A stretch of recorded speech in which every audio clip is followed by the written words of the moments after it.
Hello friends, welcome to my channel. Friends, आज मैं अपने टिप्स के वीडियो लेके आ चुकी हूँ। तो देर न करते हुए अपने टिप्स को शुरू करती हूँ। तो मेरी पहली टिप जो है वो इस तरह के नए फूल झाड़ू को लेकर है। जब भी हम नया फूल झाड़ू खरीद कर लाते हैं और इसे पैकेट से कट करके निकालते हैं, तो आपने झाड़ू को छू के देखा होगा तो आपको फील होगा कि इसमें हल्का मॉइस्चर रहता है, ये हल्का गीला फील होता है। तो सबसे पहले इस्तेमाल करने से पहले इसे हमें सुखा लेना है, ताकि इसका जो भी मॉइस्चर वो निकल जाए। क्योंकि अगर झाड़ू में मॉइस्चर रहेगा तो ये काफ़ी जल्दी जल्दी टूटता है। दूसरी समस्या ये होती है कि जब भी हम नए फूल झाड़ू को इस्तेमाल करते हैं, तो आपने देखा होगा कि नए फूल झाड़ू से इस तरह के काफ़ी डस्ट पार्टिकल निकलते हैं। तो इसे भी हटाने के लिए, एक बार में ही हटाने के लिए, सबसे पहले हमें झाड़ू को अच्छी तरह से ड्राई कर लेना है। तो उसके लिए आपको एक दिन झाड़ू को धूप में रख के सुखा दें। अगर आपके घर में धूप नहीं आती हो तो आप इसे हवा में भी रख के एक दिन सुखा लें। इसके बाद हम क्या करेंगे कि किसी भी भारी चीज़ से इसे इस तरह से ठोक ठोक कर इसके डस्ट पार्टिकल को एक ही बार झाड़ लेंगे। तो इसके लिए मैंने क्या किया है कि मसाला पीसने वाला जो सिलबट्टा होता है उसके लोढ़ी का इस्तेमाल किया है। आप चाहें तो ताला, बेलन आदि से भी इससे इस तरह से ठोक कर इसके सारे डस्ट पार्टिकल को एक ही बार निकाल सकते हैं। तो इस तरह से ड्राई करके करने के बाद हम झाड़ू पर इस तरह से हल्का हल्का प्रेस करते हुए झाड़ू को उलटते पलटते करते हैं, तो क्या देखते हैं कि झाड़ू की जितने डस्ट पार्टिकल है सारे डस्ट पार्टिकल एक ही बार निकल गए। इसके बाद हम झाड़ू से इसे झाड़ के हटा देंगे। इसके बाद आप जब भी झाड़ू लगाएंगे तो आप देखेंगे कि आपके झाड़ू लगाने से कोई भी डस्ट पार्टिकल नहीं गिरती है। तो आई होप ये आइडिया आपको पसंद आया होगा। तो फ्रेंड्स, इसके साथ ही मैं अपने अगले टिप की ओर बढ़ती हूँ। फ्रेंड्स, काफ़ी लोगों की ये समस्या होती है कि जब भी हम कुछ तलते हैं तो तेल के अंदर इस तरह से कुछ ना कुछ डस्ट पार्टिकल रह जाते हैं, जिससे कि जब या तो हम तेल को फेंकना पड़ता है, या तो जब भी हम इसमें कुछ तलते हैं तो उस पर ये डस्ट पार्टिकल के कारण उसका कलर ख़राब हो जाता है। ऐसा अक्सर इसलिए होता है कि जब भी हम पूड़ी तलते हैं तो पूड़ी बेलते समय अगर हम आटे का डस्ट इस्तेमाल करते हैं, डस्टिंग के लिए अगर आटा इस्तेमाल करते हैं तो वो तेल में झड़ के रह जाता है और बार बार कुक होने से वो काला हो जाता है, जिससे कि ऑयल गंदा हो जाता है। ऐसे हम अगर स्ट्रेन करते हैं, जैसे चाय छन्नी से छानते भी हैं, फिर भी हम देखते हैं कि डस्ट पार्टिकल जो भी हैं वो ऑयल में ही रह जाते हैं। तो इसे अच्छी तरह से क्लीन करने के लिए हम क्या करेंगे कि स्ट्रेनर में इस तरह से थोड़ा सा कॉटन हम डाल देंगे। कॉटन हमें इतना लेना है कि स्ट्रेनर के सारे जाले को कवर कर सके। इसके बाद हम धीरे धीरे इसमें ऑयल को डाल कर छानेंगे। ऑयल को धीरे धीरे डालकर इसे अपने अपने आप नीचे गिरने देंगे। तो आप देखेंगे कि जितने भी डस्ट पार्टिकल है वो कॉटन के कारण स्ट्रेनर के ऊपर रह गया और ऑयल जो है वो नीचे काफ़ी क्लीन रह गया। फ्रेंड्स, बस ध्यान ये रखना है कि बहुत ज़्यादा जला तेल हो तो उसे आप दोबारा इस्तेमाल ना करें। अगर एक बार थोड़ी ही देर तले हो और ऑयल बचा हो तो उसे ही इस तरह से इस्तेमाल करें, क्योंकि काफ़ी जला हुआ तेल इस्तेमाल करने से वो आपको नुकसान देगा। तो मैंने यहाँ एक बार ही पूड़ी तली थी, लगभग 10-15 पूड़ी। तो मैंने बस दिखाने के लिए ये टिप को आपके साथ शेयर किया है। तो इस तरह से हम तेल को फिर से रीयूज़ कर सकते हैं और हमारा नेक्स्ट जो भी चीज़ तलेंगे वो गंदा नहीं होगा। तो आई होप आपको ये टिप पसंद आई होगी। तो इसके साथ ही मैं अपने अगले टिप की ओर बढ़ती हूँ। मेरी अगली टिप जो है वह इस तरह के स्ट्रेनर को लेकर है। इस तरह के स्ट्रेनर से हम या तो नूडल्स छानते हैं, या दूध छानते हैं, या चाय छानते हैं। और क्या होता है कि इसे क्लीन करने के लिए अक्सर हम इस तरह के जाले वाले स्ट्रेनर, जूने का इस्तेमाल करते हैं।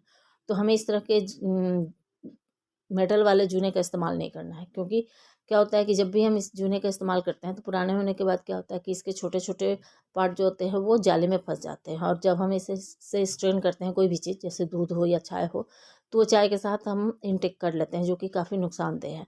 तो वैसे भी इसे इस तरह के हरे वाले पैड से साफ़ करें, या आप इसे गर्म पानी में डिटर्जेंट डालने के बाद ब्रश के हेल्प से साफ़ करें, टूथब्रश के हेल्प से साफ़ करें। फ्रेंड्स, इसके साथ ही मैं अपने अगली टिप की ओर बढ़ती हूँ। मेरी अगली टिप जो है वो इस तरह के चश्मे को लेकर है। जिसके भी घर में अगर आप चश्मे इस्तेमाल करते होंगे तो आपने देखा होगा कि चश्मे के ऊपर कभी ना कभी गलती से उंगली लग जाता है, जिसके कारण इस पर काफ़ी सारे दाग हो जाते हैं। और दाग हो जाने के बाद जब भी हम चश्मा पहनते हैं तो हमें थोड़ा धुंधला दिखाई देता है। तो इसे साफ़ करने के लिए मैंने यहाँ वैसलीन का इस्तेमाल किया है। फ्रेंड्स, आप सोचेंगे कि वैसलीन तो खुद ही चिकना होता है, तो इससे हम स्पेक्टिकल्स को कैसे साफ़ करेंगे। लेकिन यकीन मानिए, इस तरह से स्पेक्टिकल्स को साफ़ करने से एक तो ये काफ़ी अच्छी तरह से क्लीन हो जाता है, और जो भी दाग धब्बे हो या स्टीम हो वो वो भी हट जाता है। और काफ़ी लोगों को शिकायत होती है कि ठंड के दिन में हम अगर चश्मा पहन के कुछ भी करते हैं तो हमारे नाक से निकलने वाला जो हमारे सांस लेने और छोड़ने से क्या होता है, इस पर एक फोग टाइप का बन जाता है, वो भी नहीं बनता है। तो सबसे पहले क्या करेंगे कि हम वैसलीन को थोड़ा सा लेकर चश्मे के कांच पर अंदर बाहर दोनों तरफ अप्लाई कर देंगे। इसके बाद मैंने यहाँ टिश्यू पेपर लिया है। अगर आपके पास टिश्यू पेपर ना हो तो आप किसी कॉटन के सॉफ्ट कपड़े से इसे अच्छी तरह से क्लीन कर लेंगे। जब आप इसे पूरी अच्छी तरह से क्लीन करेंगे तो आप देखेंगे कि चश्मे पर जो भी दाग था आपकी उंगली का या जो भी दाग था वो साफ़ हो जाएगा। और इसके बाद आप देखेंगे कि स्टीम के कारण इस पर फोग जैसा नहीं बनेगा।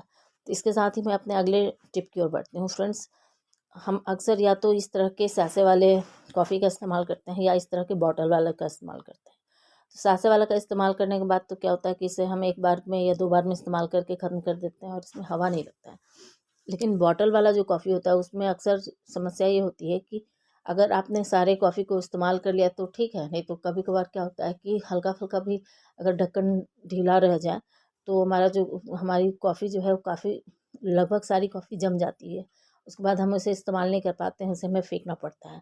तो ऐसा ना हो इसके लिए मैं यहाँ आपके साथ एक टिप शेयर कर रही हूँ। तो इसके लिए मैंने क्या किया है कि एक एल्युमिनियम फॉयल का रैप जो है, इसे मैंने ढक्कन के मतलब बॉटल के कैप के साइज़ का कट कर लिया है और ढक्कन के नीचे इसे हम इस तरह से लगा देंगे और लगाने के बाद हम ढक्कन को टाइट कर देंगे। इससे क्या होगा कि इसमें एयर थोड़ा भी नहीं जाएगा, जिसके कारण हमारा कॉफ़ी काफ़ी दिन तक सुरक्षित रहेगा।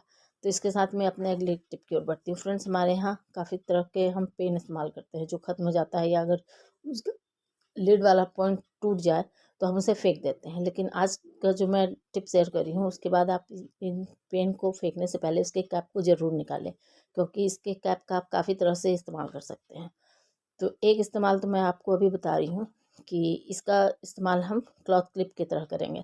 फ्रेंड्स, कभी कभार क्या होता है कि हम काफ़ी सारे कपड़े धो लेते हैं और उतने क्लॉथ क्लिप नहीं होती है हमारे पास, और अगर हवा काफ़ी हो तो हमारे कपड़े गिर जाते हैं। तो वैसे में हम क्या करेंगे कि इस पेन के कैप को क्लॉथ की क्लिप की तरह हम कपड़े के ऊपर लगा देंगे, जिससे क्या होगा कि हमारे कपड़े उड़ेंगे नहीं। तो इस तरह से हम पेन कैप का इस्तेमाल क्लॉथ क्लिप की तरह कर सकते हैं।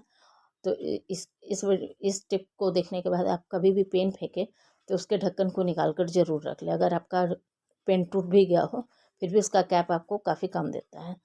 तो इसके साथ ही मैं दूसरा भी पेन कैप का इस्तेमाल करने की आइडिया शेयर करूँगी। तो आप पेन को फेंकने के बाद उसके कैप को ज़रूर रख लें। तो फ्रेंड्स, इसके साथ ही मैं अपने अगले टिप की ओर बढ़ती हूँ।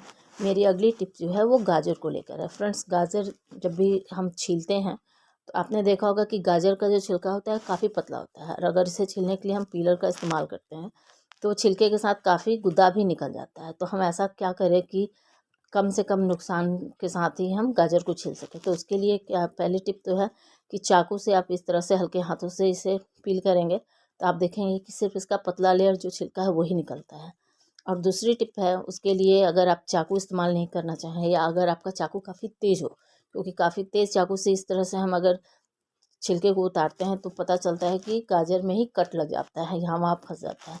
तो वैसे में हम क्या करेंगे कि किसी भी बॉटल के ढक्कन को लेंगे। मैंने यहाँ मेडिसिन के बॉटल के ढक्कन को लिया जिससे हम मेज़र करते हैं, और उससे आप इस तरह से गाजर के छिलके को उतारेंगे तो आप देखेंगे कि बहुत ही कम नुकसान के साथ, यानी इसमें कोई भी गुद्दा निकलता नहीं है, और सिर्फ इसका गाजर के ऊपर की जो हल्की पतली सी लेयर रहती है वही निकलती है।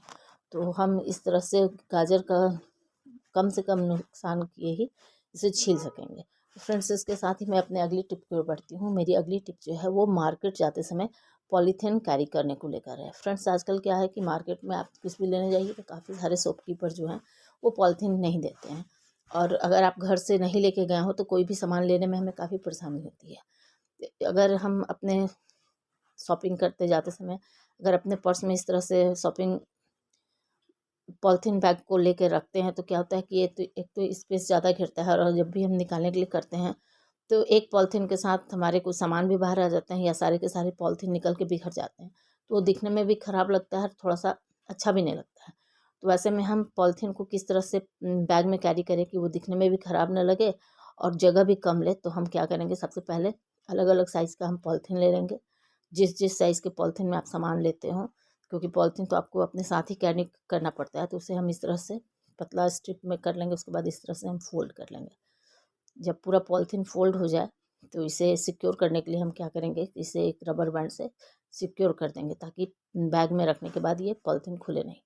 इसी तरह से हम अपने पर्स में 3-4 साइज़ के पॉलीथीन को रख लेंगे। तो अलग अलग साइज़ के पॉलीथीन को रख लेंगे क्योंकि हम मार्केट में अक्सर अलग अलग तरह के और अलग अलग कैपेसिटी के सामान को ख़रीदते हैं।